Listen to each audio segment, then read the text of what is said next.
अगं मनापासून भक्ती करतेस ना आमची, मग भक्तीची लाज कशाला वाटायला हवे? भक्ती गरीब किंवा श्रीमंत नसते, अरे भक्तीला काही मोल नसतं. मनापासून फक्त नमस्कार केला तरी पुरतो. आणि तुझा 1 रुपया तर केव्हाच पोहोचलाय आमच्याकडे.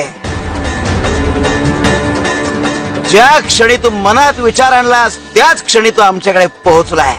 शिव हर शंकर नमामि शंकर, शिव शंकर शंभो.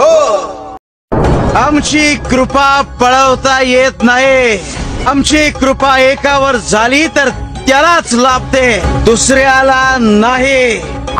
अरे आम्हाला क्षणाचाही वेळ लागत नाही याच काढून त्याला द्यायला. म्हणून सांगतो, आपली नियत साफ ठेवा.